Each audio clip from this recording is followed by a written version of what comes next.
All right, guys. So here we are again. This is the Crushing Limits Unleashed podcast.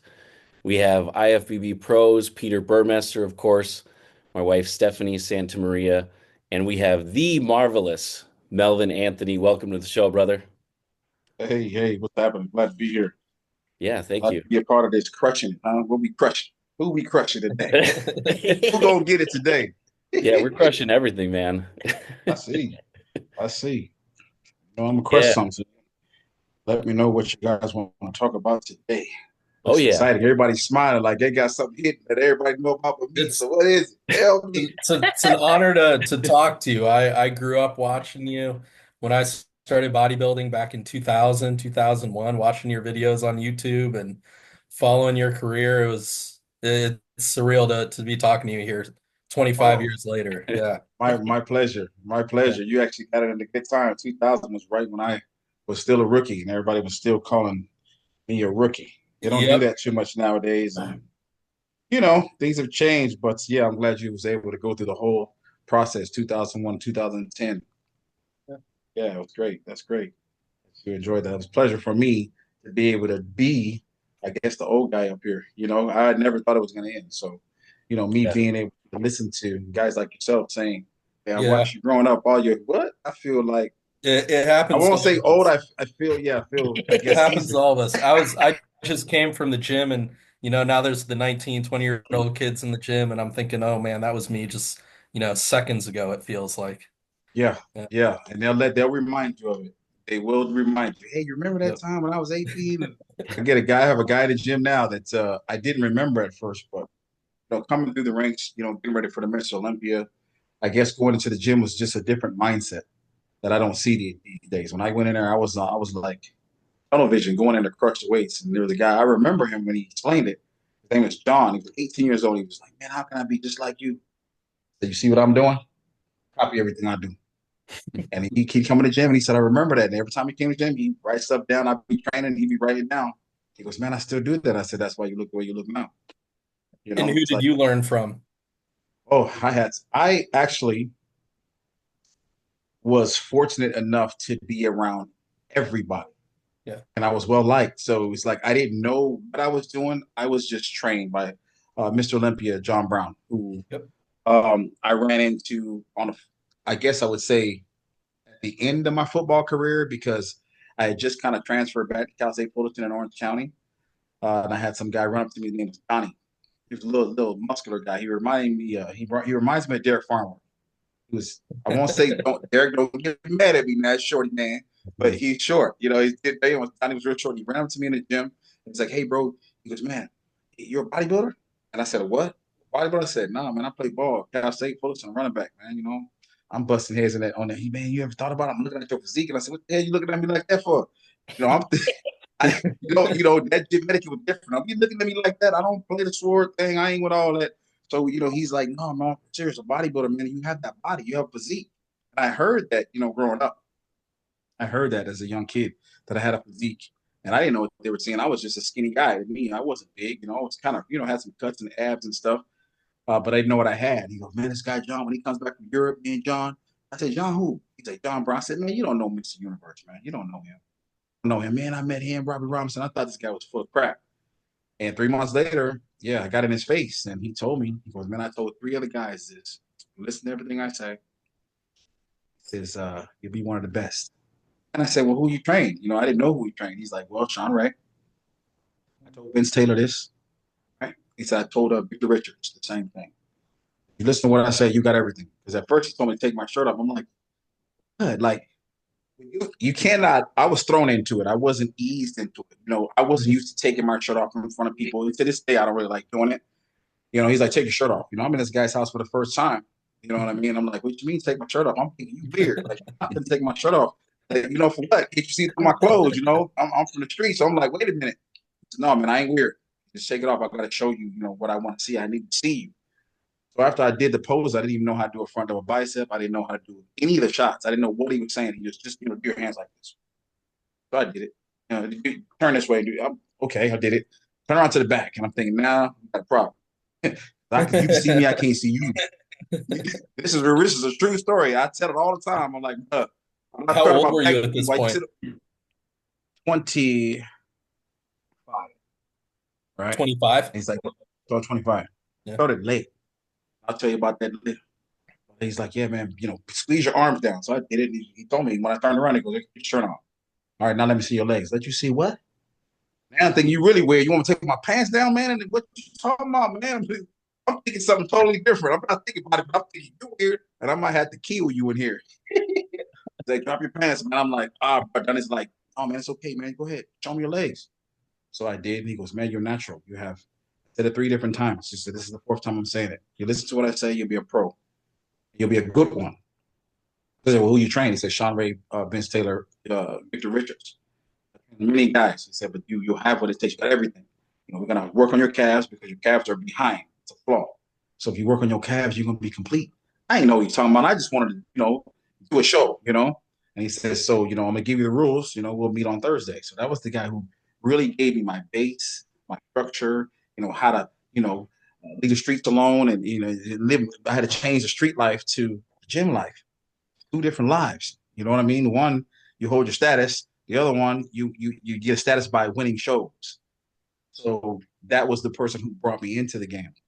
Once I was saturated, it became I started rubbing shoulders with guys. He goes, I'm not a diet guy. John Brown was never a dieter. This guy was eating spaghetti and drinking Kool-Aid. That's why people keep me up. Melvin is always you're always cheating. To you, it's cheating. You know what I'm saying? But I saw guys drinking Kool-Aid, eating regular spaghetti on a diet and no cardio. John Brown didn't do no cardio. None. He was like How long Dexter were the Jackson. workouts though? A couple hours. Like I'd go in Yeah. the gym and it'd be like an hour and a half for legs, 2 hours, you know, Yeah. uh, hour cardio fasted, but he's like, ain't no such thing as overtraining. Hmm. They see me even now, they go 100 reps. I go, dude, I was doing 100 reps with the whole stack. What you guys doing is this time and attention baloney. And that's cool if you like that, if that's the way you want to look, but I want to look like Arnold. I wanted to look like Sergio Oliva. Those were my greats. Robbie Robinson, Lita Brada, Rich Gaspar's condition. I had it in my head. He says, when you get those pictures, you play those pictures in your head when you're in the gym. So back to your question, once I was able to do my first show and guys got wind of Melvin Anthony, he goes, now I want you to go to Sean's house. I don't do diets, but everything that sucker says, you write it down. And I did. Everything he said he ate, I'm sitting there listening to that boy and writing it down. Broccoli, this. My first real diet structure, I got it from Sean Ray. Oh, cool. I took it, but I took it. Seen a little paper on the table.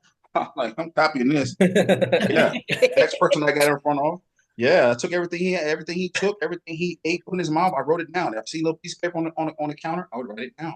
So that was my indoctrination or my sign up basically. Once I started going to Venice Golds after 2 years of training with Don Brown, then I started rubbing shoulders and seeing everybody. I was able to run around with Paul Dillette, go to his house.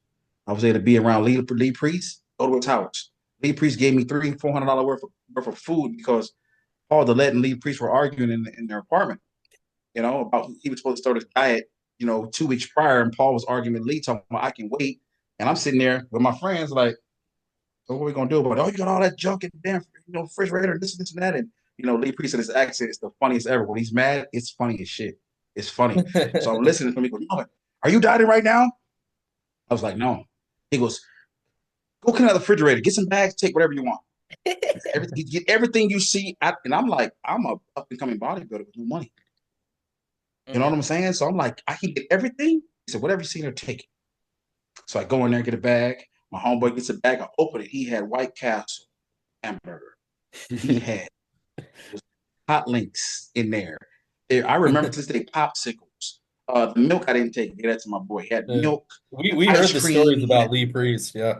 Bro, I'm telling you right now, that's something bad, good bad. You know what I'm talking about? He had hot Yeah. links and potato chips, and I cleaned them out. I was like 4 bags in each hand of food and snacks, and he goes, eat it all. I don't care. Take it out of here. Paul, you're starting your diet. He's like, F you, F you. They're going back and forth, yelling at each other. But he's like, yeah, Mel, Paul has that really high voice. If you ever heard Paul, Yeah. he has really bad asthma. Oh, Melvin, I don't care. Take it. I'll take it. That's how he talks, right? I'm like, okay, I'm gonna take it. And that's how I got around those guys. Or here's another one. Robbie Robinson. Yeah.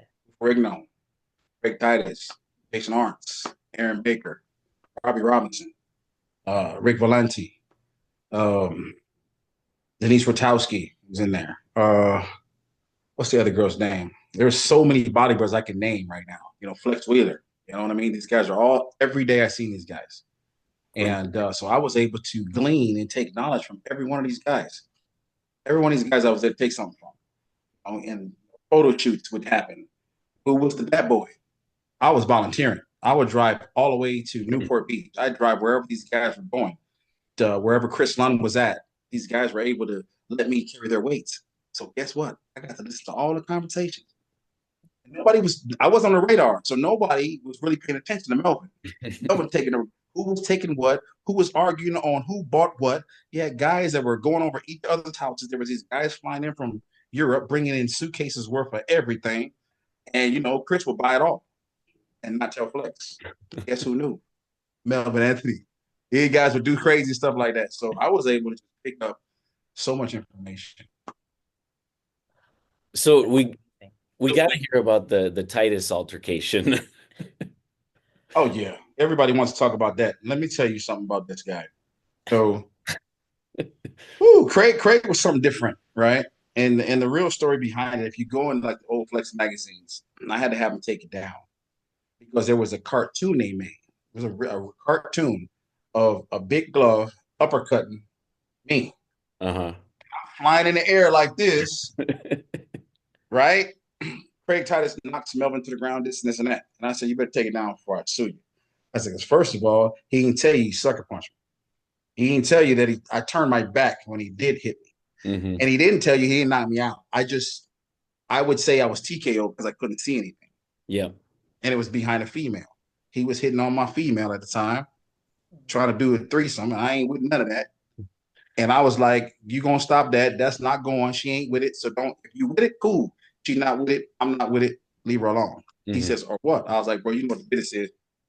Only warning, whatever. He said, I'm not a punk. I'm not a punk either. Wait until I turn my face. Bam.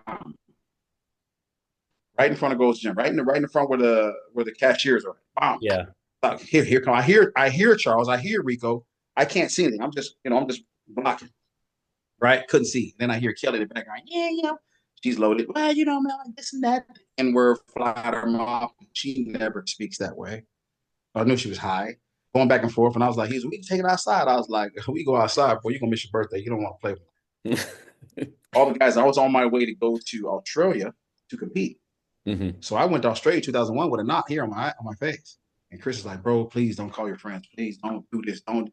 Ah, man, that's what he want. I'm from that. So cool. You got me in here, but wait till you come outside. Charles Glass is from the neighborhood I'm from. So he's like, bro, I call this person. Don't do. No, that's what he want. So that's what happened. So after it happened, all these phone calls started going out. Everybody got Blackberries on MySpace. Oh, Craig, knock Melvin out. Craig did this, Mary. Craig did. He sucker punched Melvin. Woo. And then it turned from a sucker punch into he just knocked me across the gym. So about 2 weeks later, I guess he hears about it. So Craig hears that, my friends heard that he did what he did. He didn't want to come outside. He didn't want to go nowhere. I was like, let's run it back. If this is what it is, let's run it back. Now I'm looking. Let me catch this fade. I throw hands too, so let's do it. No, no. It was back and forth. And I guess a couple of my friends caught him, at night, coming out the gym, calling me, man, please, this, please. I find front of goals. I was like, give him a pass. So Chris Cormier saved him. Mm-hmm. Get what he deserved, and I let it go. Ooh, all right. Man, I don't want no problems, man. Your boys did this and that, and they pressed me. We can't say this on your podcast. They pressed me and this and that. Well, okay, well, cool. I'm gonna let you eat cheese. Leave it alone. A year after that, 2 years after that, he goes to prison for killing me. Yeah, who we all knew. That's crazy. They don't tell you everything. I'll tell you. That's what they ain't talking about that really happened. That they don't say on the movie. I know because I was there. Chris knows because he was there. Flex, we all know because we were there. They don't want to talk about those kind of things that you don't see. It's under the loop, under the wire. They don't want the IBB to have a bad name. Yep. And how many fights in the middle of the gym? Come on, man, you're a bodybuilder. People fight. You want to do so? Let's go in the back. You want to do so? Let's go in the alley. Let's just get a friendly fade, no problem. They don't talk about that. But on his issue, I remember making amends with Craig. Mm-hmm. 4 months later, they did what they did. I'm like, where'd that come from? Wow. A lot of that stuff was, party favors, doing extra stuff. Yeah. It changes mentality, and your reality turns into non-reality. Yeah. Yeah, So that's too bad. yeah, it It was is. always funny watching him and Kamali battle on stage, you know. Bro, bro, bro. Y'all think that? See, that's what's so funny about that. People think that was fake. No, that was real. We had Yeah. a problem with the Yeah, East that's what I Coast. They heard. had a problem with us. Believe me. Now King don't want to talk about it. He don't remember. He tends to forget. Man, I had 10 of my friends wait on him when he came to what was the Van Manhattan Beach? Iron Man. Yeah. King Kamali shows up. Now, mind you, King Kamali, who was the homie now, we like this now. But before he was on MySpace cutting up. East Coast, West Coast guys are pussies. Oh, can I say that on here? Yeah, he said, Oh, you're good. they don't train hard. I'm telling you right now, when I come over there, we're gonna see what's up. And I'm thinking, now, me and Chris Flex, we thinking, oh, you finna come over here and catch a fade. Cool. So you about to come over here and you're gonna beat us on stage and you're gonna throw hands? Cool. So we start going back at it in MySpace. When you come over here, this ain't New York, bro. This ain't Jersey. Yeah, you talking about the Biggie Smalls? It's for real over here. So if you come over here with that, even Steve Weinberg was telling him, "Shut up, bro. You can catch it. Oh, I'm coming. I'll see you next week." I said, "Bet." No more. I said nothing after that. Chris went back and forth with him for 2 days. I'm like, Chris, you come off over here with that mouth. You're gonna beat him on stage, and we'll see after. And King had this conversation not too long ago. I was like, bro, you don't remember that? Oh, man, remember. You need to tell my boy standing behind you. Well, no. Oh, you mean those were yes, those was my boys. Those are my friends. So he comes off in 2001. If you look at the battle, me and Chris we were serious. Like man, we can do it up here. He talked so much trash about West Coast bodybuilders. Everybody wanted to get it. Everybody wanted to get it. Hmm. When you get Rick Valenti, man, you did something. Rick Valenti, like, oh no, he not come over here with that. He's a church guy. He's like, oh no, he might want to stay over there with that. So he comes out, competes against us. We whoop his butt thoroughly. I clown him thoroughly. I made sure that everything he did, I mimicked. And then after I beat him on stage, we waited for him at the show. We ain't going nowhere. We're going to wait for you to bring your butt right on our side. And we waited. Waited. The was like, you guys be good. Yeah, Wayne, we're going to be good. Mm-hmm. He went one way. Craig comes out. King comes with his little crew outside. Chris ran to his car. Chris went to go get a bat. Just in case Chris rose to the car.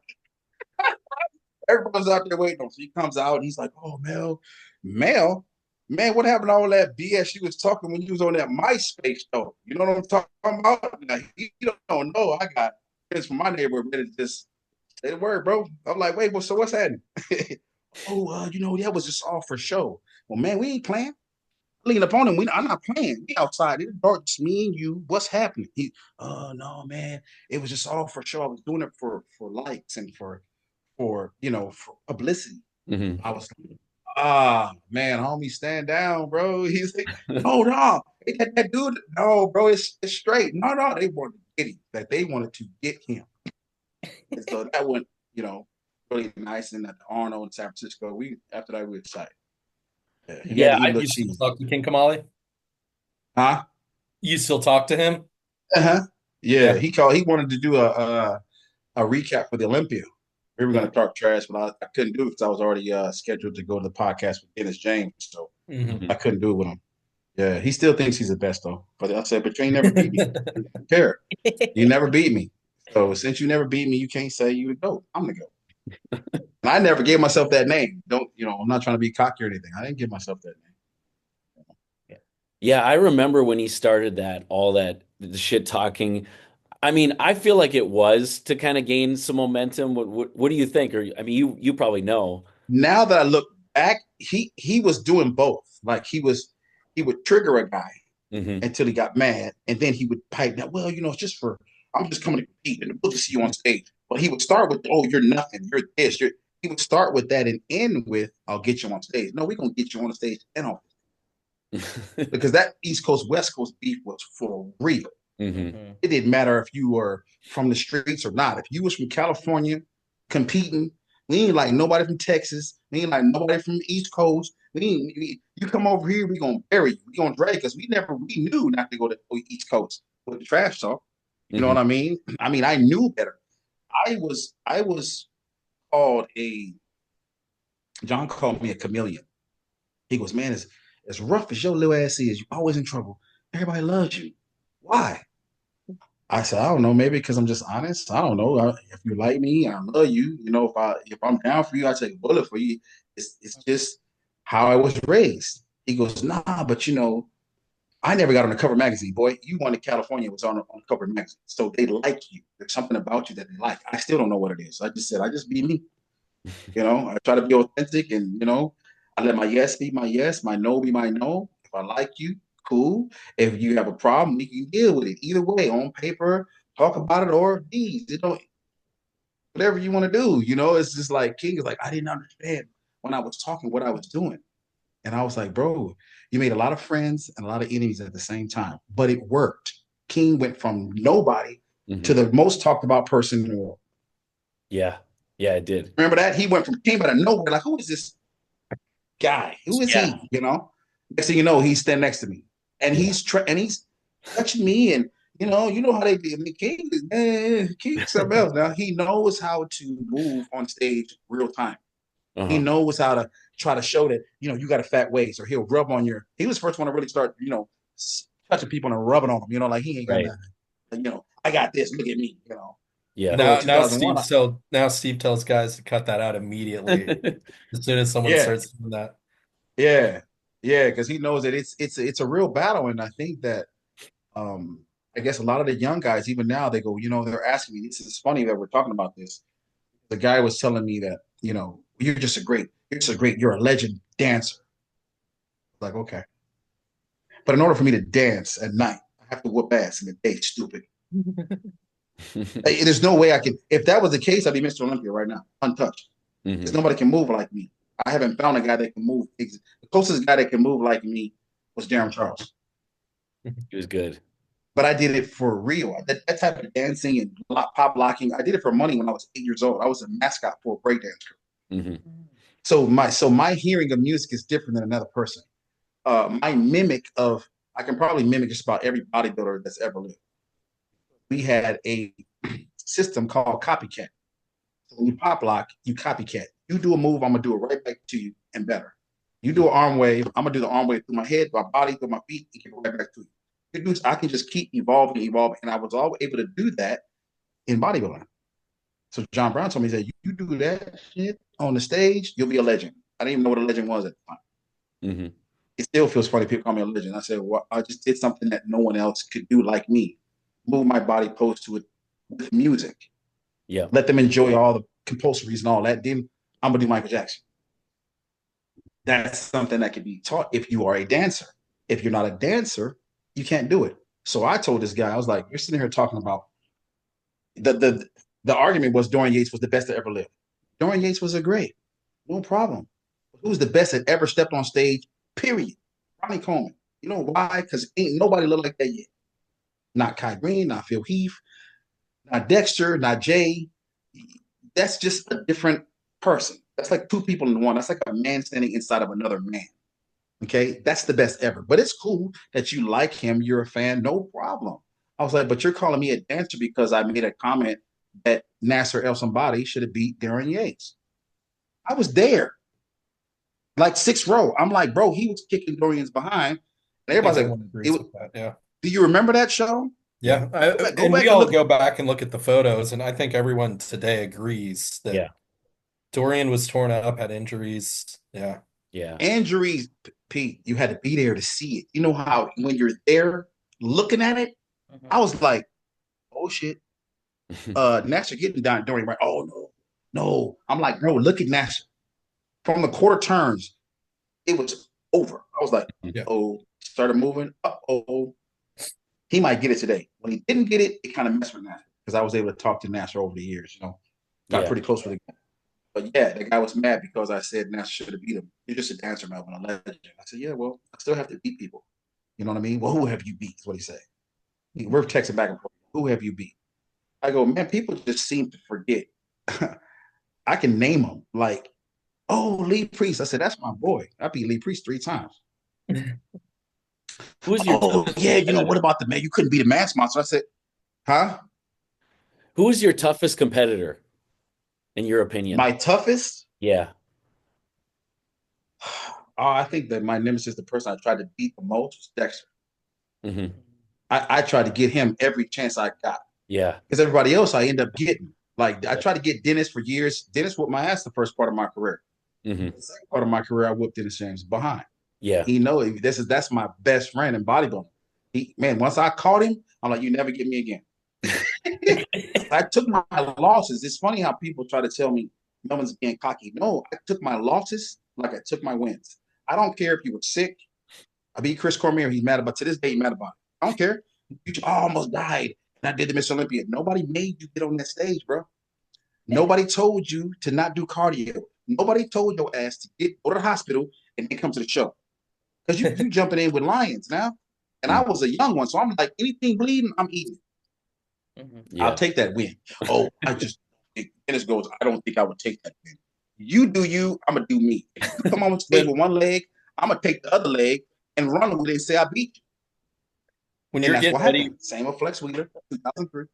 when Huh? you're getting ready and you're going to the gym before these shows prepping, and you're seeing all these guys right there in the flesh training next to you, are you focused on, hey, I got to beat these guys, these are the guys, are you looking at them, or are you just staying in your lane thinking I got to be the best Melvin? I was taught, and I say this a lot when I get on podcasts. John Brown trained me different, right? So as a suggestion to you, Peter, you still competing? You still getting down, Yeah, right? yeah.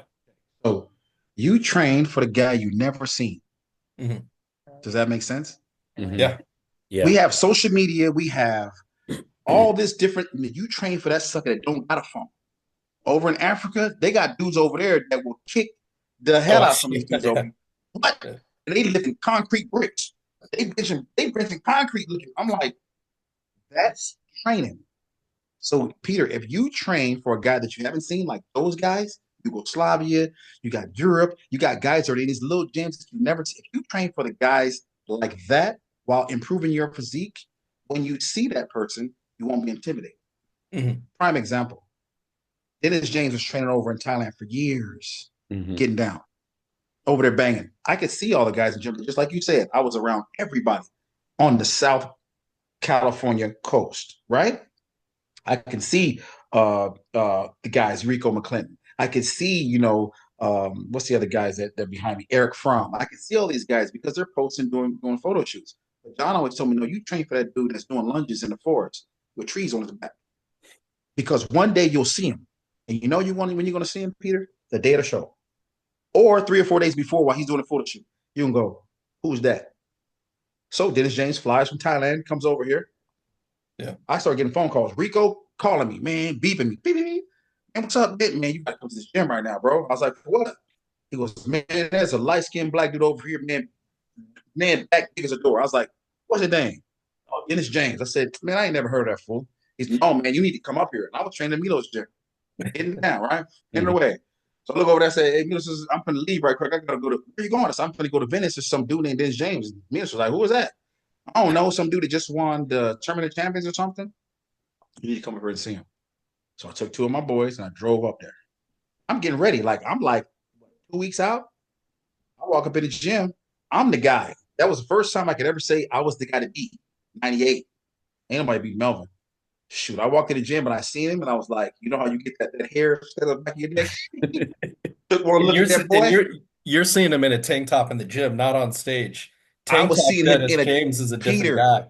He had a goddamn Team Michael sweater on, bro. You remember those sweaters that go Yeah, this cut right here? the big boat Yeah. neck. And Yep. that boy's traps was up in his ears, bro. And his shoulders, the Team Michael laid right in the insertion of his side delt. Laughed my ass. I was like, wait a minute. So I could see him across the gym going, okay, it's big, but I want to get up on it because I Mhm. was taught to do fat checks. Remember them fat checks? Put your Mhm. hand out. What's up, man? I'll shake your hand, reach in, I'll grab your lower back and pinch you. Yeah, I don't know if the youngsters know nothing about that. See, this is the I've old school never stuff. heard of that. I'm gonna have to use Okay, that, it's my called a bad. fat check. They've been doing it to you for years, Peter. You never knew it. They'll look, watch my hand. They'll shake your hand. and come in like this and hug you, right? Yeah. Boom. Now notice, think back to how many guys pinched you, just lightly. Yeah. Think about it. They was giving you, Peter, ready, bro. And almost all us guys hold fat in the same area. It's that like lower back area. So everybody reaches around and they just do a little like that. So I told my homeboy, yeah, now y'all gonna start looking for it. See, Yeah. watch out, guys. Chris, have They you ever know heard they of know. this? Yeah. I have not heard of that. I haven't. This is going to be a thing now. Yeah. Yeah. Okay, it's a fat check. So this is a fat check. So told my homeboy, I was like, Chubbo, his name's Richard Farley. He's a guy trained. He's a badass. And I go, Rich, check this out. Swole, I'm gonna go over here and shake this boy's hand now. I get off over there. You better tell me what the hell going on, bro. Because this is the guy they've been talking about coming to the USA taking my trophy. I'm not having it. So I wasn't intimidated because I'm like, I trained for this. I trained for that guy. Because I seen everybody else. Walked up on him and I reached out, Chris. And when I went like this, my shoulder touched his shoulder, it was like hitting iron, bro. Beep. I went, oh shit. I reached around. It was like, I turned around and my boy's face said it all. It was like, I walked back over there. They was like, man, you want to fight that motherfucker. You want to fight that guy. I was like, what you mean, man? I said, man, that sucker big, bro. You walk over, I mean, he ain't totally overpowering you, know. You're going to have to fight that boy. So I knew right then, I wasn't worried about Rico and all these other guys that's in Gold Street. Yeah. I'm worried about that dude. So, Peter, that's the guy that John was telling me about. He said, when you're ready, you just want to battle it out. Right? So, guess what? Back to the show. Still hadn't seen him take his shirt off, bro. He wouldn't take his shirt off to me. Like, we were best friends, right? To this day, he goes, bro, I wasn't taking my shirt off for you, fool. I didn't know what you had, and I didn't want you to see what I had. So we kind of like went our own way, like, dude. At the show, yeah, we get down, and pre-judge is over almost, and Dennis is on the piano. It was like a piano or something in the back of the stage, and I think so. They're hung. So, your wallet. so in the back of the stage, they go, "Hey guys, James, Anthony." Right, so I'm thinking I'm winning. Like, I mean, I had my crew, I had my my supporters, I had people with bullhorns, all that. Guys, just do one more round. I was like, what? I'm beating him. Like, in my mind, I'm like, I'm beating him. But I knew that was the guy to fight. He's over there doing this. He's making his face. I'm thinking, this is something crappy. Remember that quinine sulfate back in the day? Yeah. You remember that? It's the same things like people use now. They had quinine sulfate. Yeah. I had a whole ton of it. I had it in my pocket. Right? He's like, oh man, I'm crapping, man. He goes, hey, bro. Down, bro. I'm like, you right now, you the enemy. He goes, man, I'm cramping really bad. I mean, he was cramping bad. Goes, man, you got anything for cramps? I was like, no, man, I ain't got none. In my mind, I said, I hope he died. I like, I want my trophy. Because you have to understand, I gave up my rent money. I spent my car note money to get ready for the USA. I threw all my eggs in that basket. See, I don't know if guys today do that.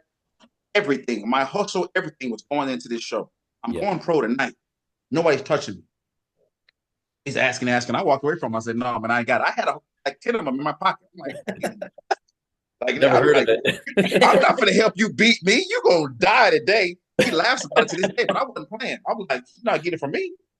Yeah. I think CJ helped him, my sis. Yeah.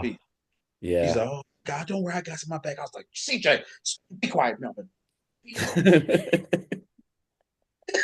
He helps him, gives him some, chips and some other stuff.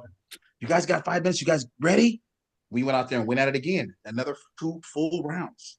Brutal. This is after going through prejudging. Right? Yeah. Some guys ain't built for this. I'm like, I'm built for this. You want to kill me up here? And he went to the paper.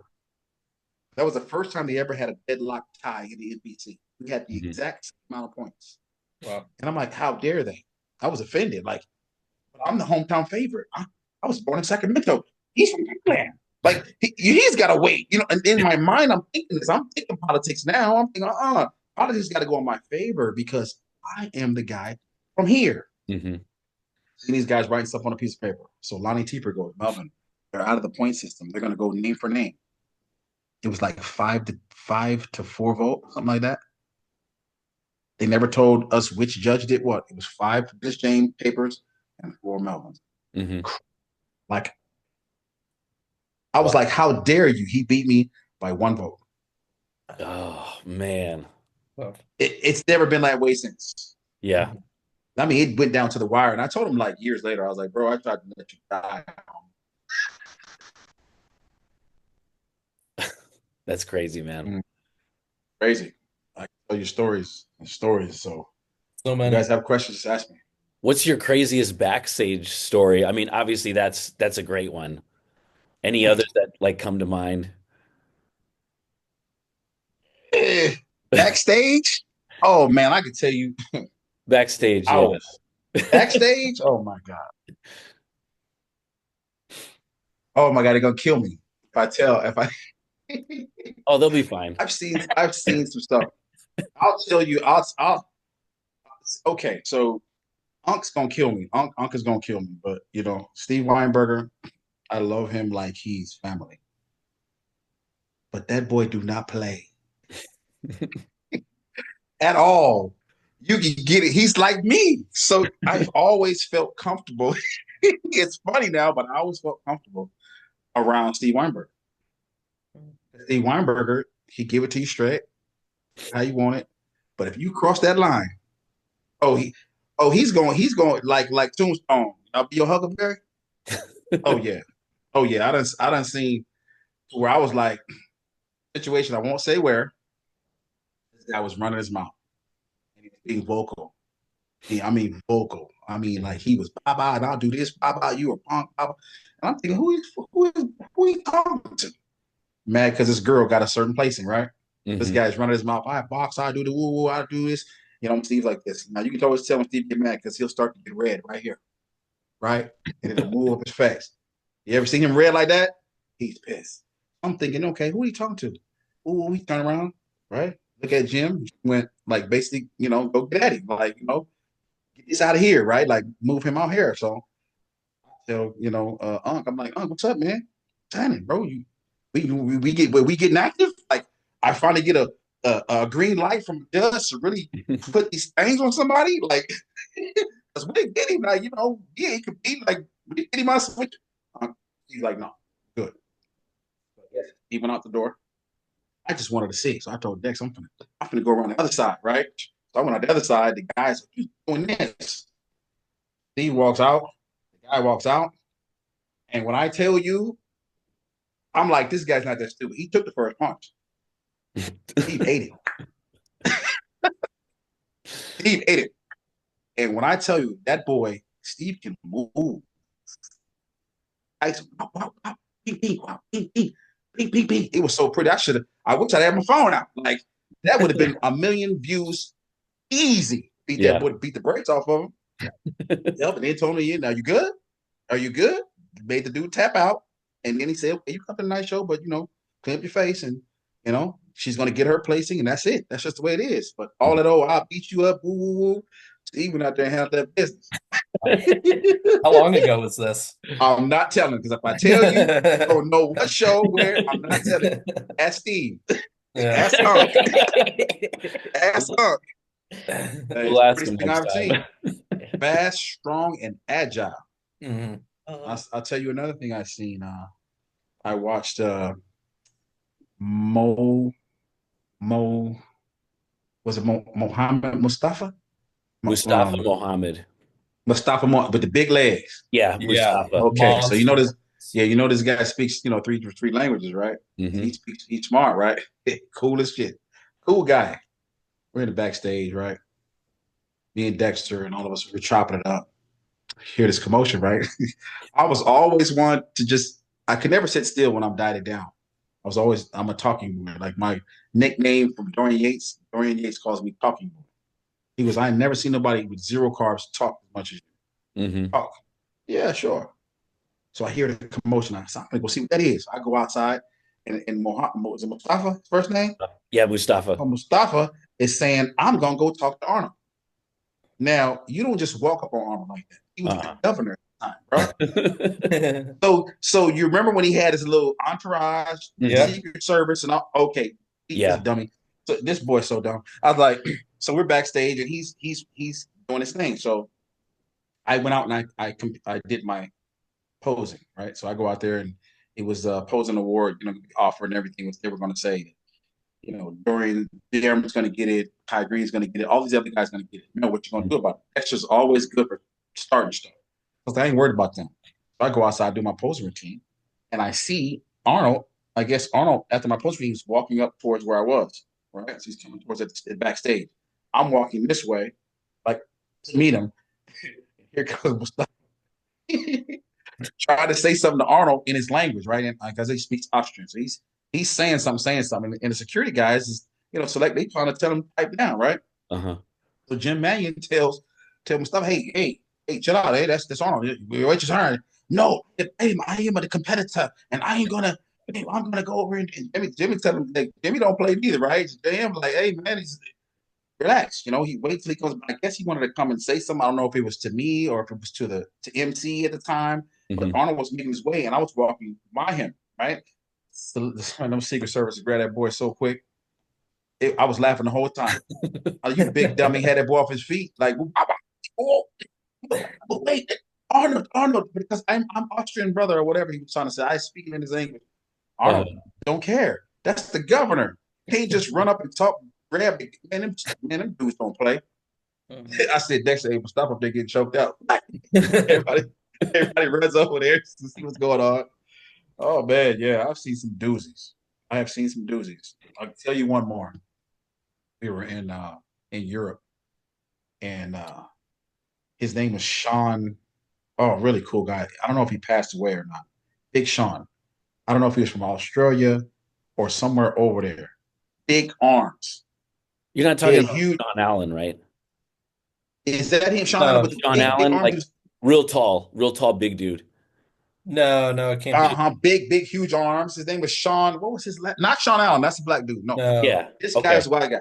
Okay. I'm gonna find a picture of him and I'll send it to you. Okay. They were all talking about the Synthol back in the day. So he had the site injections that were, like really bad, right? Yeah. So me, Curly Top, I think Dexter was there, Dennis All was here on stage where they got a call out. And Top's going, man, that dude arm from the bus, man. Front double bicep. Bam. So I'm like, who you talking about? He's talking on stage. And I look over and he's talking to me, right? And man, it might. It was, you know how a pimple is when it's at the tip? It's got that little white head part. And I'm looking, side chest. When he turned to the side, he went like this, boom, and it busted. Oh, started bleeding. Crazy. You never go back and look at oh my God. 2001, go back and look at the tour, right? So he's a back double bicep. He goes like this, boom, and he reaches down, boom. The blood is running down his arm. I've seen it. I've seen the video. So you know what I'm talking about, I know right? exactly. So I'm laughing, right? I'm laughing. Yeah. He ain't gonna finish. Ain't no way he gonna finish. Ain't no way. So he turns around and goes off stage and he couldn't finish. Had to go to the hospital. It literally exploded on stage. Yeah, I've never seen another video except for that one like that. Never. Yeah. It boom, and it made a little sound. Pop. Oh. Looked like it busted. Like there's a side check. Boom. I'm like he tried not to make a face. I know he felt that. I know he did. Oh my God. There's no way you can't feel something. Yeah, you can't hide. You can't hide it. Yeah. Maybe he thought it was oil running out his arm. It was straight oil and blood. Mm-hmm. Oh my gosh. Yeah. Oh, man, dude, that's crazy. Oh yeah. That's crazy. I have seen some stuff that you'll be like, nah, bro, he didn't just do that. So that's why I was. Go ahead. Oh no, go ahead. I was gonna say there was some of the amateur guys. They don't, their coaching. I blame that on the coaches. A coach should always prepare a person for stage. You should always tell a person shower up. If you get protan, make sure you don't scrub your body. You just get in and turn in a circle. You make sure you have to do a trunk test. You guys know what a trunk test is? When you buy your posing trunks, you got to make sure they fit. Right. You got to go into a lunge. You need to go into a lunge on either side to make sure your private is in check. Yep. This particular dude didn't. Went down that sucker, pow, was right at the bottom, boop. And the girls is just, that he's thinking they love me. He just, no. He's like, no, bro, you don't feel that cold air? So you check yourself. The guy that had John Truman's like, hey, you're Johnson, bro. And he looks down. Oh my God, he was embarrassed, but he won his class.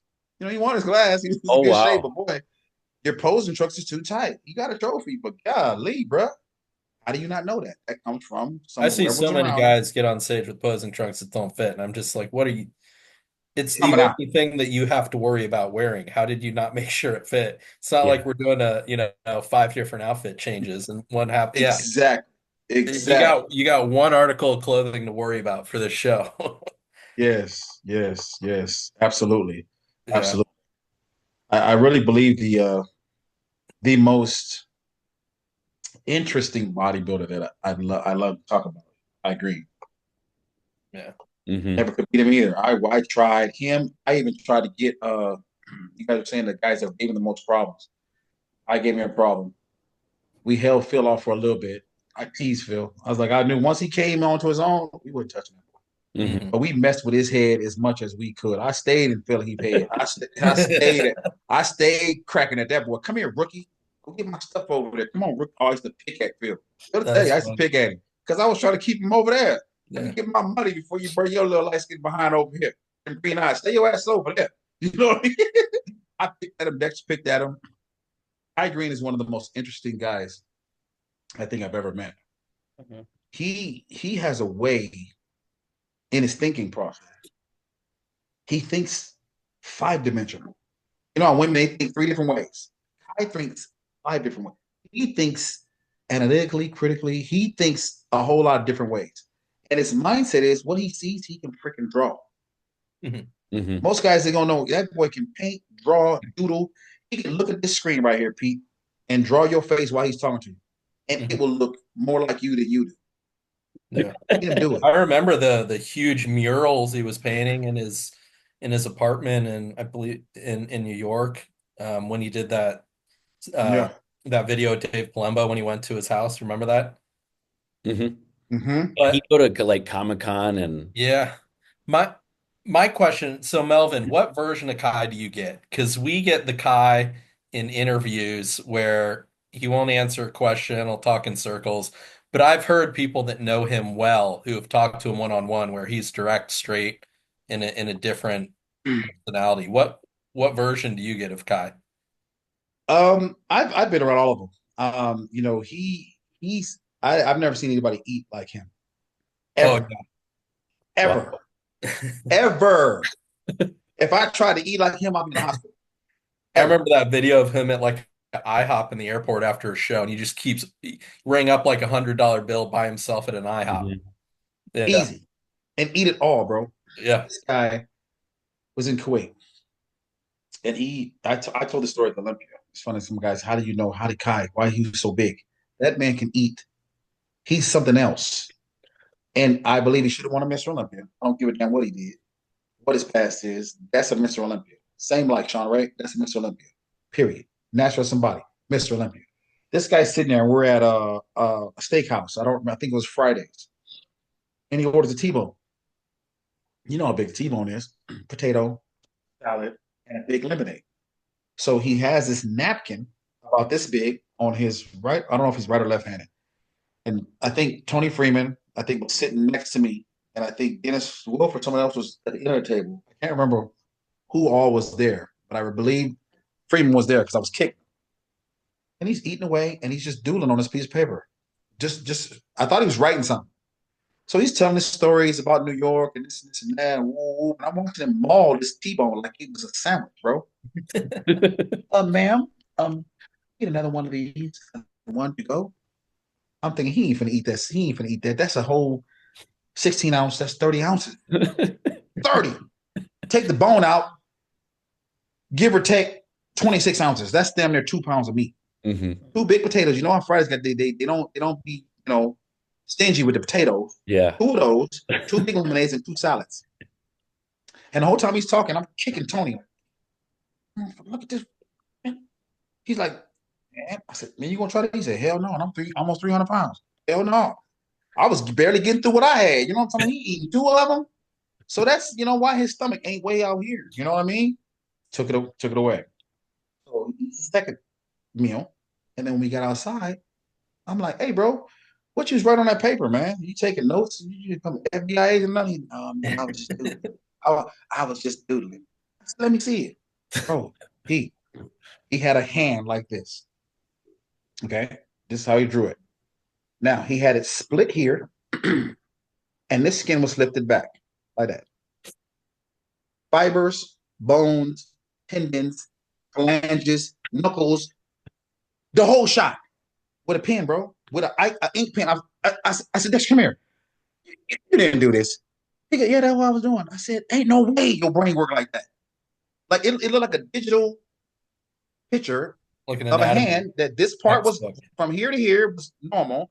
From here to here was flipped up, and all the everything was you can see in it, like a frog being dissected. I was like, man, you can draw like that? He goes, yeah, man, I just do it, man, because the universe speaks to me in it. The what? Can I get some of that? Can you sell that? Like the universe talking to you what? He has a great connection with his mind and his hand. Retarded. I go, man, you need to draw me, man. So I can do that, no problem. But people don't know that. Kai has a interesting story. Mhm. Kai Green, man, that man was homeless, bro. When I met him, he was locked out of his apartment, and I don't even think he remembers telling me.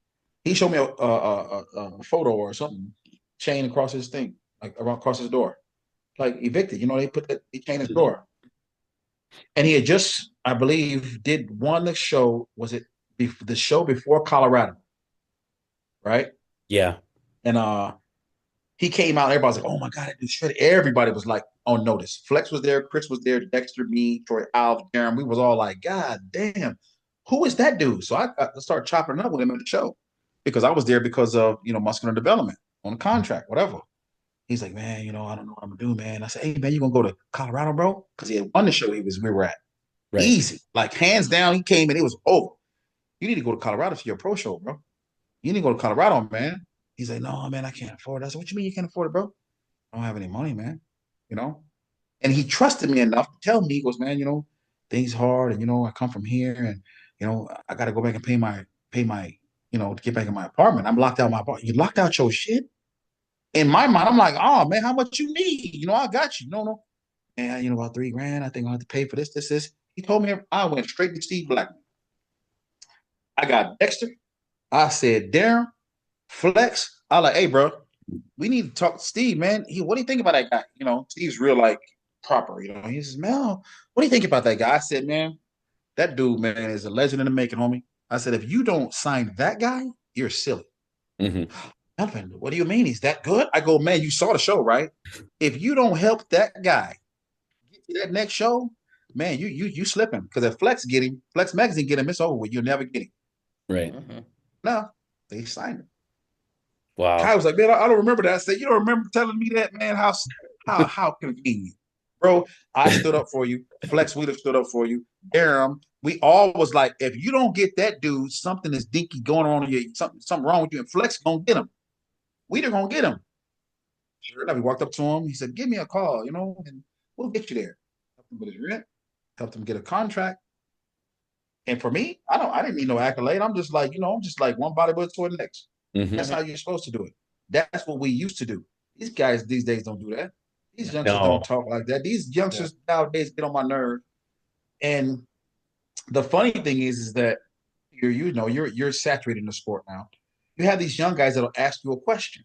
Chris, I'm sure you get it. They'll ask you something, and you'll give them the correct answer. How many sets should I do for arms? 20, goddammit. Hmm. Oh, I do 10 and 5. Okay, well, you keep doing them 10, and I'm gonna keep being 55 years old, whooping on dudes like you. Yeah. There's no reason why my muscle looks more dense than yours. Why? Because I Yeah. grind my muscle. You Yeah. guys It's doing just, time and attention. yeah, it's information overload now. Yeah. Yep. They You don't got 10 listen. guys They on YouTube Yeah. telling them to do one thing, 10 guys on Instagram telling them to do another thing. They got data coming in, from every which direction. And the guy that they're not listening to is the guy with the 20-inch arms who actually built them. Mhm. exactly Yeah. Yeah. like And you asked me. nobody You asked wants me Yeah. to go how. back and do the basic lifts anymore because there's too much going Yeah. on. There's too many Uh, other things to do that why would we squat anymore? Why would we yes, lift anymore? Like yes. They go. I want to put a bar on it with a barbell, and I'm gonna put a rubber band on the end of it. And I'm like, this way, you go right ahead. You Yep. go right ahead. Because when I was coming through, I was squatting 700 pounds. I was front squatting 500 pounds. I Mm. was doing leg presses for 80 reps Mm-hmm. with 12 on each side. That's 24 plates. And that's after I squatted. Yeah. So I don't understand. You guys are talking about, well, you guys must have been taking a lot of gear. Let's not go there because that's the youngsters' problem now. You go ahead and die at 36. I am a believer in more is not better. Right. Right. When growth hormone came out, I didn't even know what the hell it was, Chris. Mm-hmm. Rico, like, man, you ain't got none of this. I say, what is that? Oh man, that's that growth. Come on, man. Come on, bro. Come on. You're not taking that. I'm like, bro, I don't even know what that is. What's it for? I had never heard of it because John had me very closed in. You know, Mm-hmm. bring me the information you get, and I'll tell you what you can do, what you can't, and why. When I was learning about steroids, I had the steroid Bible given to me. Here you go, boy. Read it before I even recommend anything. Read the book. 3, 4 months later, I came. I said, okay, I'm ready. So, okay, well, we're gonna try this, a little deck of this, and that's it. There wasn't no growth hormone in that book because it wasn't a thing then, Mm-hmm. right? So he goes, if you want to be bigger, you want to be better, you got to do what I did and those before me. You never know how far your future is if you don't know your past. If you don't study a guy like Sergio Oliva, Lee Labrada, Arnold Schwarzenegger, Lou Ferrigno, Ed Corney, Serge Bray, Rich Gaspari, if you don't go watch them guys, you're a dummy. You know why? Look at them. I can put pictures from the 70s up that can whoop these youngsters now. Mm-hmm. I got That's how I nephews in learned. better. I got nephews in better shape than some of these guys on stage right now. That ain't never took none in their life. But he trains hard. Yeah. Yeah. He does the basics, bro. There's nothing new under the sun. I'm not saying don't do it. I'm not saying it doesn't work. How it works, yes, time under tension is going to get your tendons strong. But if you don't bang that muscle pump for pump, it's like a long distance runner compared to a sprinter. You're Yeah. gonna look that way. I'm gonna look like a sprinter. Sprinters have big legs, big quads, they're cross-strated. Look at the girls running track. What do they do? Repetition, muscle, recruiting muscle. What do cross country? They just do it. I'm just in my zone. So Mm-hmm. how do these guys train now, Pete? They're in their zone. Yeah. They want to put their head on a damn And bench and do side laterals. Well, you do that. I'm gonna do these 90s side they laterals. want to focus 100% of their energy on the things that are going to give them like 0.5% improvement. And you know what that Instead is? of just focusing on intensity and consistency. Those are the Exactly. two winning variables. Exactly. Take the Exactly. set till failure, do the diet and the training consistently for years and years and years. But no, Yes. they want to Yes. talk about optimizing the position of the bicep on a, incline. And I'm just like, They want to lock in on intra fluids and amino yeah, and acids oh, and should I be taking cold baths for recovery? And man, I sit go, back, well, how man. many hours of sleep are you getting a night? 4. I'm That's the like, problem okay, right there. then Mm-hmm. keep sleeping 4 hours a night and take your ice baths and see how you progress. Like, if Yes, you want to because talk that about recovery, everything has its place. I mean, I did yeah, the deep tissue. I worked with Steve Murphy for years. That is the best neuromuscular therapist in the world, I think. They've been to him. I went to him. Chris is the one that took me to him. All the guys go to him. Derek Farnsworth is another one. He yeah, knows his business. So it's all about, keeping your body healthy enough to be able to take the training. Because I was taught mhm, by John Brown and others that you can't overtrain. You can only under eat. You need the nutrition and rest along mhm, with the training together for it to be optimal, work its yeah, best. When comes off, it's like trying to fight with your finger out. It's like trying to punch somebody with this finger. I'm punching. You're going to eventually break this finger. Your foot is off, you got to tuck it, get it in position. mhm, Rest is off, this pinky's taken out. You have to get in position to be able to make a solid punch, to make a surge. Yeah, your body always needs, it's like trying to drive a car to Las Vegas on a quarter tank and trying to go 500 miles. How far are you going to get before your body give out? Start tearing yeah. stuff. It's not only, oh, it's too much weight. No, maybe it was because you didn't rest, you didn't eat nothing. And the physique that's going to progress the most is going to be a healthy one. You don't stay healthy, you can't do this long enough to improve. So, That part. Now, injuries, they come and go. Like Arnold says, I work through my injuries. John would say, we are all you hurt or have. you injured? Are you hurt or you injured? What's the difference? Right? Hurt means it's pain, soreness, this, that. Injured means you're going to the hospital. So which one is it? Yeah. Right? You're going to have to work through one of them. You're going to work through it or quit. This ain't for everybody. Like bodybuilding is not for everybody. You know what I mean? And it's not easy like it is now. Or I won't say it's easy. Let me take that back so I don't piss off the youngsters. It's easier to go pro now than it was when I was coming through. Yeah. When I was coming through, the same individuals that are competing now, you take classic and bodybuilding and physique and put them together in one class through 5 different weight classes. And you tell me who's gonna stand strong. Because that's what I went through. There wasn't no physique, there wasn't no wellness, it was fitness, women's bodybuilding, and that's it. Mm-hmm. Then they added the 202 class. But before that, you had to win the USA, your class, and overall, which means you had to beat everybody. Mm-hmm. Yeah. So I'm like this, and I'm talking to that guy that's probably gonna watch this. So a good dancer can't beat everybody. A good dancer can't stand in prejudging and beat the bantamweight, the welterweight, the middleweight, light heavyweight, the heavyweight, and the super heavyweight. I won the USA as a heavyweight in the super heavyweight class because I was prideful. I ain't gonna go spit to knock off 3 pounds. I didn't even know what I weighed until after the show. Dennis told me I was 221 after the show. I was a heavyweight standing on prejudging with super heavyweights, and everybody said I was fat. There's no way Melvin could go from super heavy to super heavyweight from heavyweight in 1 year. It's scientifically impossible. I only had to go up 4 pounds. On Thursday, I was 227.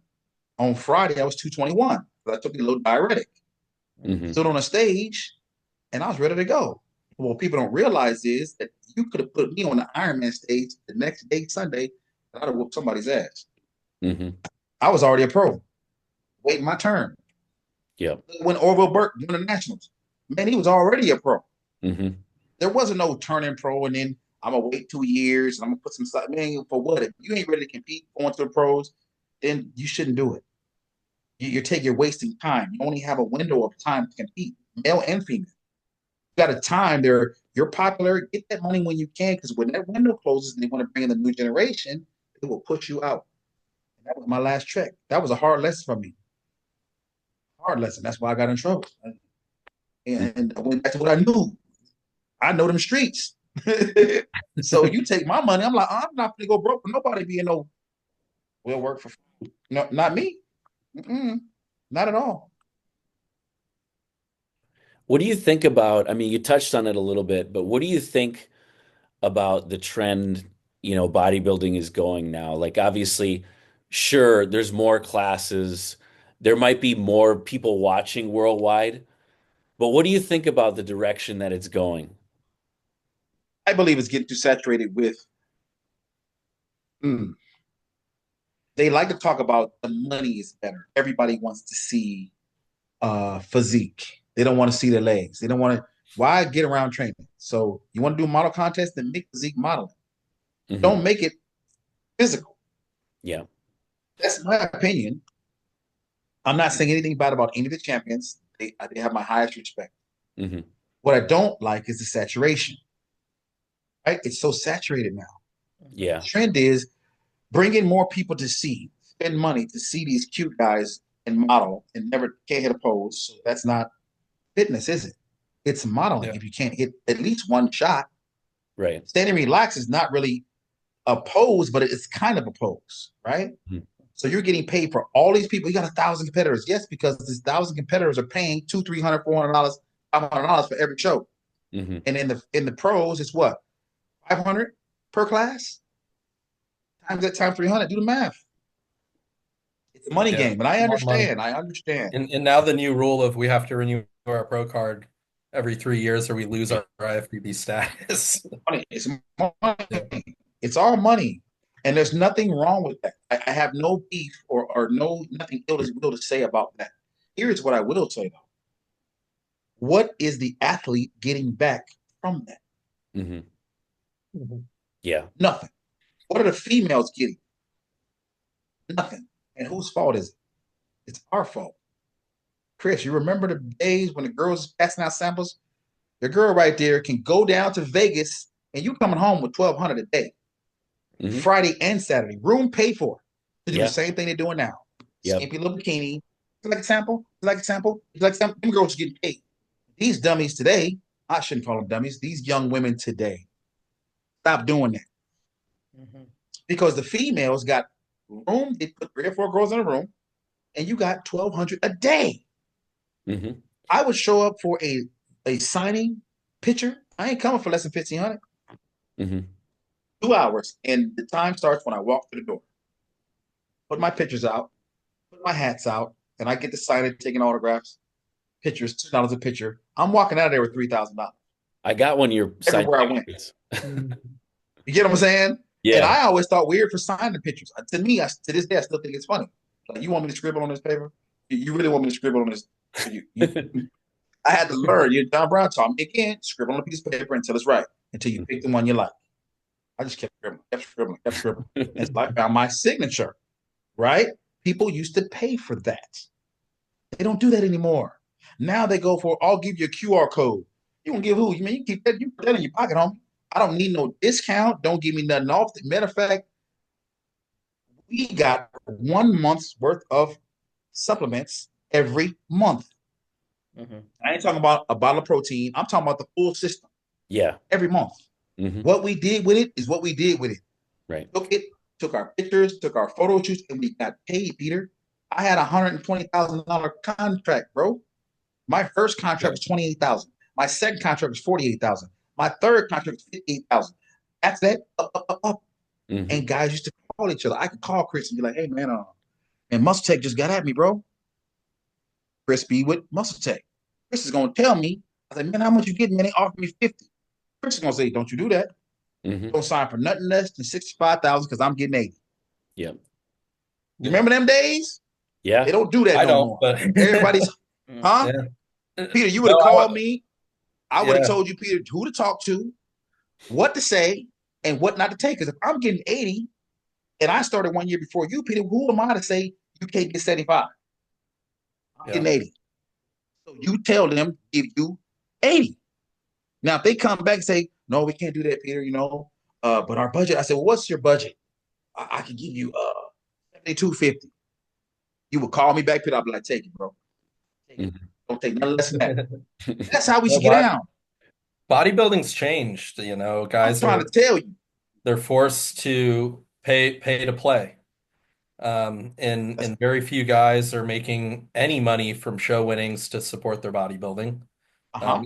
Even the top guys. And I had to recognize very young coming up that, okay, I don't have the genetics or the talent to be an Olympia level competitor making money off winnings. I love bodybuilding. So if I want to Yes, continue to bodybuild, I better be good at something else too and have a career. So that's exactly. what I had to do. And that's what we would have told you, Pete. If you would have Yeah. talked to me coming through as an amateur, I would have never let you come to a show without having a job. Yeah. Mhm. And that's I what would have, that's what I tell kids today. I have yeah, 18, 19-year-old kids coming to me wanting to compete. I had one kid tell me he like dropped out of school that semester so he could focus on his show. And I'm like, no, absolutely not. Uh, yeah, unless you're sitting around with Phil Heath genetics and remember Phil Heath graduated from University of Denver with a degree. So if he with a can do it, degree. you can do it. These kids coming up, they need to have a plan B in education, something else that they're going to fall back on because Mm-hmm. you're a pec tear away from not being able to bodybuild again Mm-hmm. and not doing well on stage. And yeah, it's a tough sport. It's Yeah. one of the most expensive things that you can pursue, and it Mm-hmm. doesn't pay. Does And I not always pay tell the. them, have your kids. I tell the guys, have your kids now, bro. Unless you're Yeah. going natty, and that's another subject. Oh my God, they're killing me with this natty king bullshit. Bull stuff. I said a bad word. You're all Yeah, good, man. yeah, You're good. they gotta stop that, Chris. They gotta, oh man, I'm gonna do this and I'm 18, 19, 20 years old, 21. I go, bro, you got kids? No. So you're gonna take some subs, right? Oh yeah, no, you're not, bro. Go get married. Your girl's gonna be with you for the rest of your life and have a couple kids. And then come talk to me. Don't be like me. I don't have Mhm. any kids from my own loins. I have a stepson that has my name. My adopted son, Drayden, Mhm. right? My other stepson, Caleb. So it's like that's something that got past me. I'm not saying I can't. I haven't yet. So maybe it was my job to help the young generation. They call me Pops. I have, like Brittany, she calls me Pops. Right? I have people that call me Dad. It's I get it back from the young people, young generation coming up. But I would tell them, you are in control of your destiny. Not sport, not NPC, muscle tech, center podium, nobody's in control of you. And if you guys don't stick together, they're gonna keep on doing what they're doing. They're getting all the money, you getting pennies. I would you can pay me. Well, actually, you have to pay me more for me to get back on stage. Remember, why don't you do the Masters? For what? They're not Yep. paying nothing. You Right. want me to spend 10 grand, 15 grand?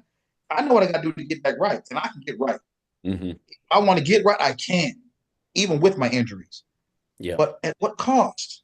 Mm-hmm. How much am I going to bring home? You get me? You got these Yep. guys doing all this traveling. They're making all this money, and they're going out buying Bentleys. For what? They're buying these big luxury cars. For what? Put that money in an investment. Put that money in an IUL. It's going to get you 12% interest. Put that money somewhere. It's going to make money every day. I wish somebody, Chris, would have told me that. You know who did that? Robert Robinson. That's why he still got money. Hmm. Because he had a guy named George Zachary, who was an attorney, yeah, to do what he needed to do to put him in a good position because back then, brown folks wasn't looked at real highly in the sport. Weren't. But if you made money, you had to do something with that money. So when you retire, you have something to fall back on. These Mm-hmm. youngsters are like, oh, I'm going to be an influencer. What? Yeah. Yeah. Are you stupid? Like, what? No, it's the end thing. I go, bro, that's not going to put no money and no food in your pocket right away. That's a side gig. Yeah, I had And two then the minute jobs. they make the money, they buy a car and post the picture of the car on Instagram. Just thinking, So you get what I'm saying. that's the last thing you needed to do with your The, money. and Mm. I did it. I know better, Chris, because I did it. I had a car, I had a Range Rover. I had an MKX. I had a BMW. I had a Mercedes. I had two Chryslers. I had a Tahoe. Actually, I had three Tahoes.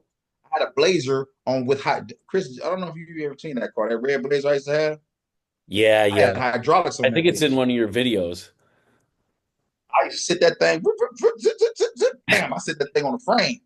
Free real motion. I'm going down the street on three wheels, man. I did it all, but I'm like, that was stupid. I could have took that 20,000 and put it in an account and Mhm. just let it sit there and forget about it. Hmm. I could have took that $38,000 that I made from the Miss Olympia when I was fifth place, right? Right. I could have took that money, put it somewhere.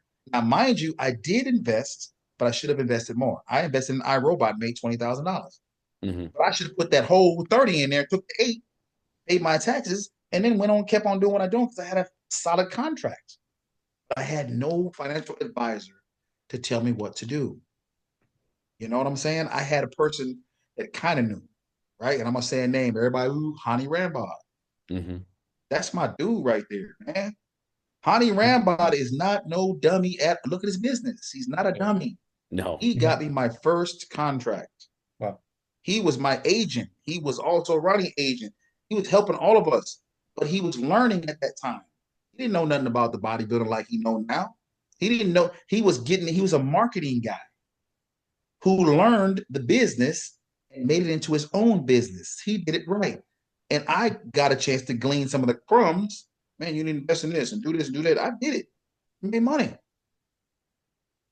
That's So awesome. that type of knowledge, people don't know that about Honey. Honey's a good dude, man. Mhm. Honey know what he's talking about. And he's not impartial. Now he will get a little biased at times, you know what I mean? When he's really gung ho about it, like I'm gonna get on his ass right now because anyway to tell him I was mad enough for years because he told me to my face Quincy Taylor's gonna beat me. He said Quincy Taylor's gonna beat you. And, it's just the way it is, Mel. And I go, nah, man, I'm gonna beat him and I'm gonna beat Flex. Oh, this is 2003. Me and Honey got in an argument. I was so mad at him. I was mad at him for years. I was like, why would you say that to me? But he was just being honest. He was just being Honey.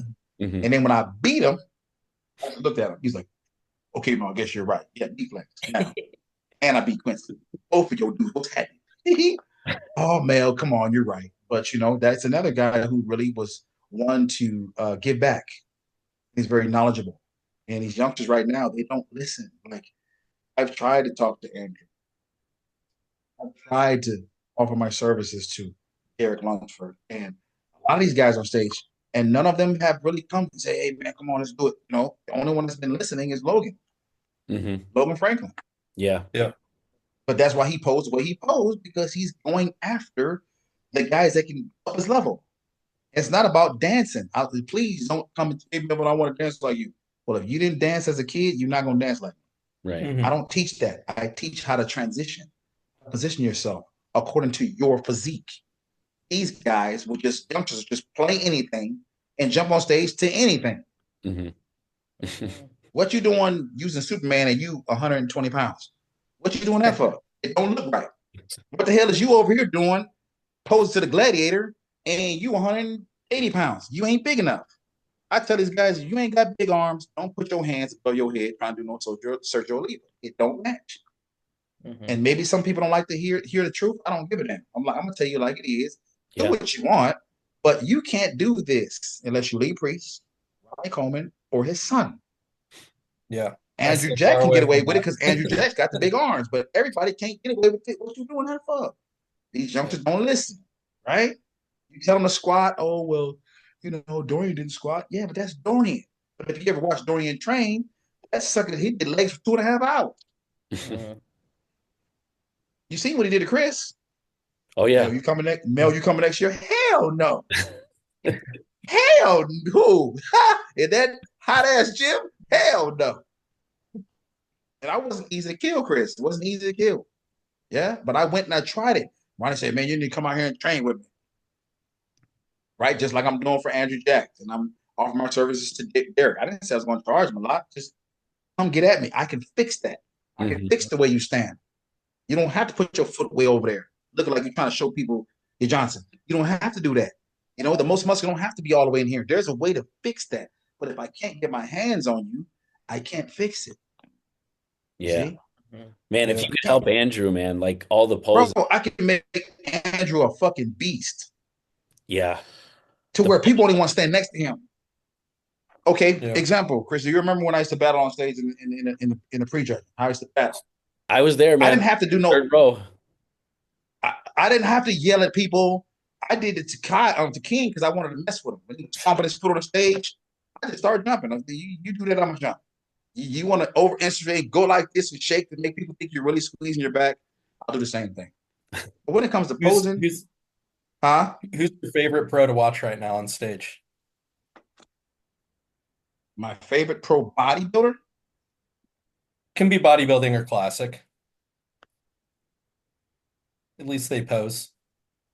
I like watching Mike Badass. I did enjoy Marty. Yep. Yeah. But even I could turn him into a beast. He got everything he needs. He's just gonna learn how to move. Yeah. He said, right now my he just favorite. seems very bound up by the amount of tissue he's put on. You can tell like he's very locked up in the front lat with his shoulder and his back. He's having a hard time. He's just put on so much tissue onto that frame over the last 2 years. I think if he can work on his mobility, but watching him pose, and that's going to come. The charisma, the intensity, the excitement he brought, especially to the finals at the Olympia. Yes, I was watching him and wasn't playing. That's right. Yeah. So if you add a little bit of deep tissue in there, add a little bit of get some stretch and decompression, get somebody to really get in there and scope and rough that muscle up, get some cupping. He can do something. I also it's funny because it's funny because earlier today I saw someone was kneeling on his back, like trying to get into all that muscle. Got to get into it. Yeah. What about Terrence Ruffin? Terrence Ruffin is a force. I've been trying to get with him too.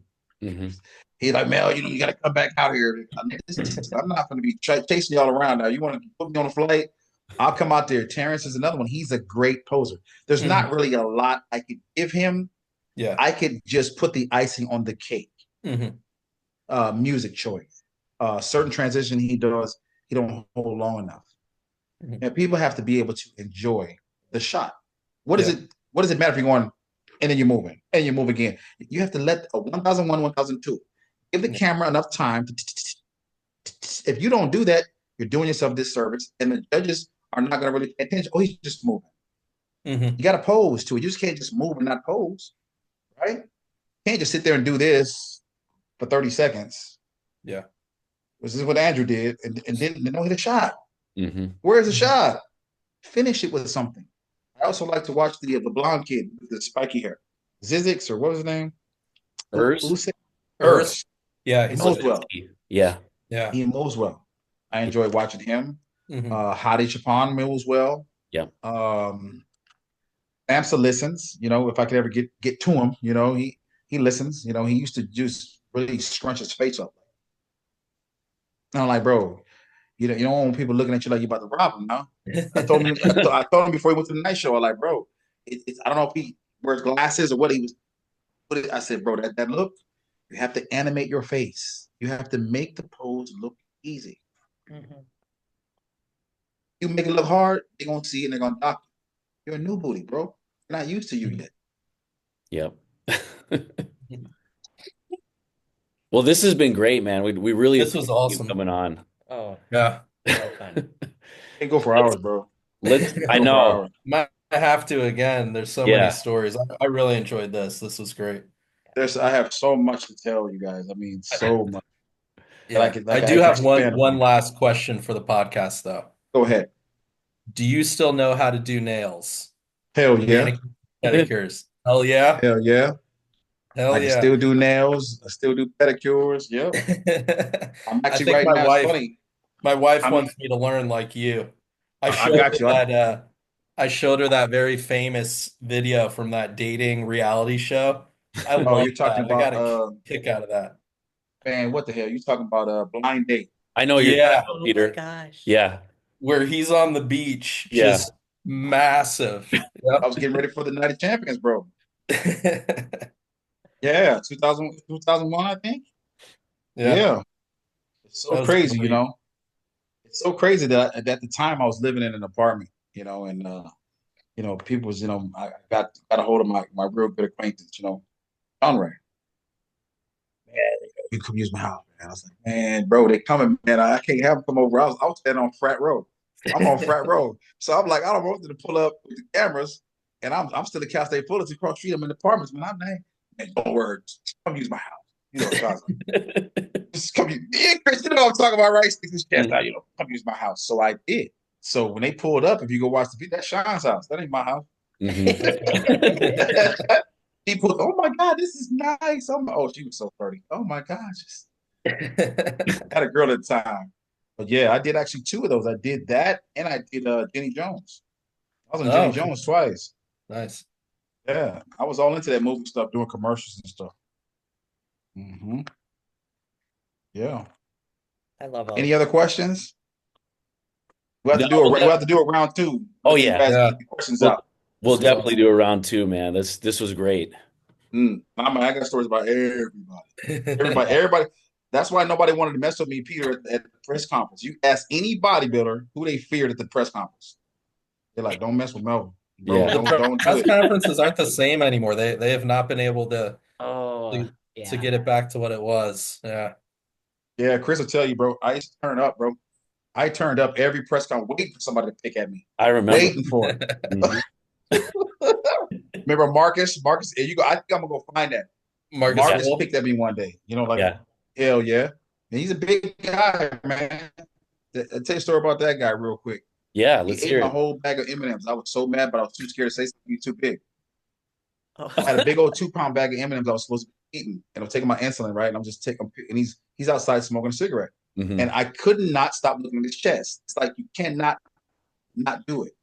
It's like it ain't gay or nothing, but you can't just sit there next to Marcus and not look at his chest. It's high, Ridiculous. like under his chin. I'm like, Melvin. He's like, Melvin, I'm having this. Let me have some of the candy, right? I was like, man, first of all, you need to answer this question. How can you smoke right now?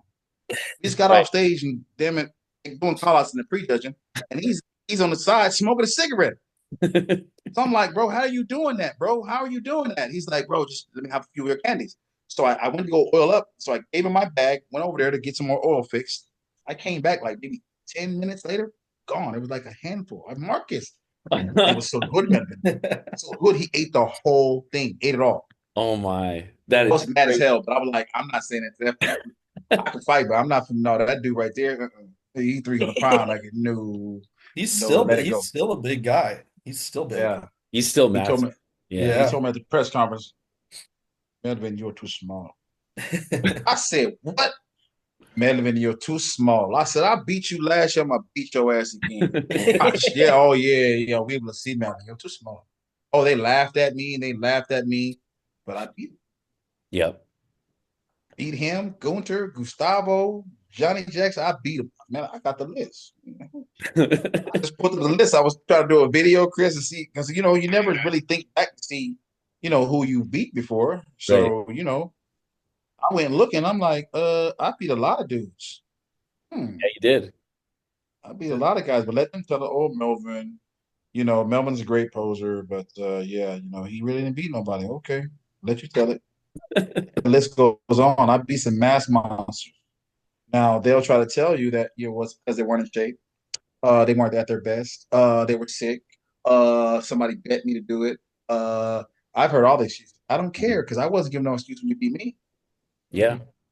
So It's a why you guys all in your feelings? Why Chris? Yeah. Why are And that's Chris? bodybuilding. Physiques get judged. No one cares about anything else off stage. no. Right. Yes. Yeah. Nobody cares how much you can bench. Yeah. I bench 500 pounds, but you look like crap on the stage, though, bruh. You know? Yeah, man. Do you guys remember Patrick Lynn,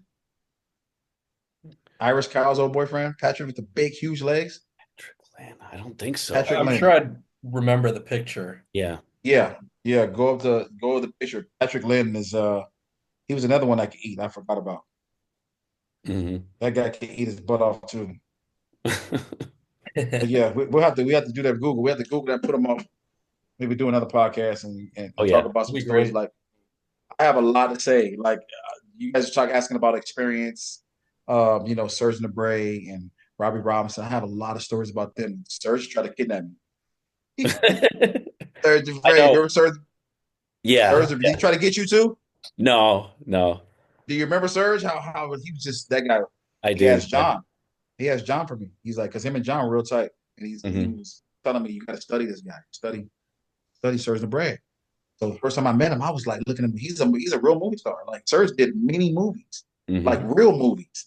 I'm Yep. like, man, that's a movie star, man. I seen him on, Samson. I seen him on this movie, that movie. He goes, man, come with me to France.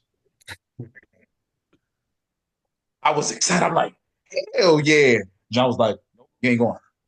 You are not going with him. I was like, why? No, he trains too long. He trains too long. They said Serge trained all day. All day, Chris. Morning, fast to cardio. Go back and train. Go home, eat, nap, go back again, train. He trained 3 times a day. Wow. Cardio twice. That's 5 different times in the gym. He said, Melvin, you ain't gonna do it. He said, man, you ain't gonna do it. He said, I'm telling you right now, you're gonna be crying and calling me to come get you. Serge crazy. That is. I don't even do that. But look at his body though. Yeah. He says, Melvin, your body's not gonna do what his body did. He's been doing that for years. Hmm. Your body's gonna no, you're not gonna do it. It's like Kai, from the minute Kai steps into a gym till he steps out, it's like a 5, 6 hour process of stretching, stairs, more stretching, rolling. Yes. It's just, yeah. Have you trained with him? No, no. I have. That'd be a dream, but no, I haven't. I have. Oh, I can make it happen. You want to train with Kai? I'll make it happen. Let's do Oh, you say less. I'm gonna text his ass like it. that would be great. smoke, huh? Yeah. Tell him Peter gonna get out with you. I'll text him and let him know. But you guys let me know if I'm Oh back. yeah. I'm gonna text him. Text me your number, Pete. Or get it from Chris and text me. I'll Yeah. get you lined Okay. up. I'm not playing because that boy gonna gonna dust you off now. Run me into the ground, I'm sure. We'll get you the numbers, brother. Yeah, But yeah, Yeah, we definitely got to do a part two. for sure. for sure. People they want to hear me. She's like shaking her head. You didn't even know I had all this in my head, did you? I love hearing all the old stories because I just don't think bodybuilding is what it was. It was fun. When we were coming through, it was fun to travel. The tours were fun. We all went on Mhm. big buses together. It was fun. It didn't matter where you were from. If you were in the IABB, we was a crew. Hmm. And nobody was gonna play with that crew. I mean, Wayne D'Amelia, people talk a lot of crap about Wayne, but we'll say that one for the next podcast. Yeah. Wayne Yeah. was a good dude.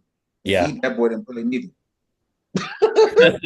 He didn't play. He played about that money, boy. Oh, not Wayne. Yeah, we'll save it for that. We'll save the old Awesome, school. man. Well, hey, this was great, man. We really Yeah, appreciate it appreciate it. again. Yeah. I appreciate coming on. Oh yeah. I didn't really know who you were until I seen your faces, and I was like, oh, I know this dude. Like, I'm I'm gonna thinking, dig up some old pictures I'll have to send you. yes, sir. Yeah. Yes, sir. All right, Pete. So All right, I brother. expect your next show to be good, man. You gonna come and see me What was since that? you own it. You said you got the invite. You come down there and train with me one of these days and take you to some pose and shit. That'd be amazing. That'd be a dream come. Actually, That'd be so cool. I love giving back, bro. Believe me, somebody got Yeah, to do it. I'm too old for it now. yeah. Hmm. All right, man. Well, we will see All you right. next time. Right. Okay. All right. Thanks for having me. Give me a Yes, call, sir. Chris. Okay. I will. All right, brother. Bye.